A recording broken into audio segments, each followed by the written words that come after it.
You will learn how to save Word document file in Gmail. Let's just get right into it. The first step you need to take is to launch a web browser. Visit gmail.com and sign in.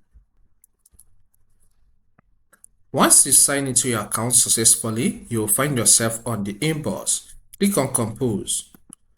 Alright, this will take you to these two sections.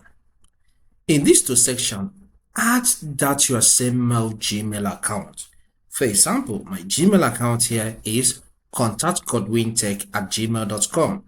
I will still add that email account here. So let me type it in. Alright, after you type that your same email account, which is Gmail, it will show up under. Alright, so just click on it. On clicking on it, it will be added. Alright, so click on the subject and give it a title. Let me call this Document for Future Use, so you can give it any title of your choice.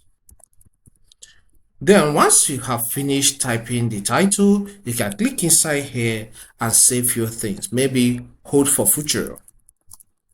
So after that, the next step is to click on this attach files icon. This will open a folder in your PC.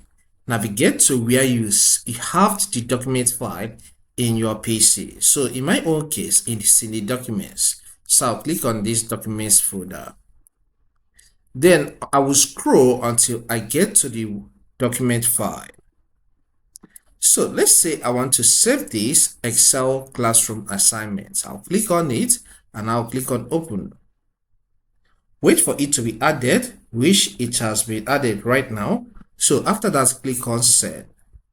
So with this, you are sending the same document to yourself.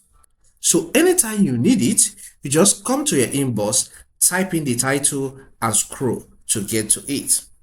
So if I click on it, I will still see the file. Alternatively, once you send it to yourself, you can take your cursor to that email and click on this icon. Alright? Then when you click on this icon, it will be starred, meaning that it has been added to your favorites folder. So with this addition, you don't need to go through your inbox tomorrow whenever you want to access this document you saved in your Gmail account. What you need to do is just to click on the start. So when you click on the start, you will easily access the document. Let's say I want to use this document again. I will click on it and I will take my cursor here and download it into my PC or even into my phone if I'm using phone to access this Gmail account. If you consider this video helpful, consider subscribing, hit the like button and leave a comment. See you some other time.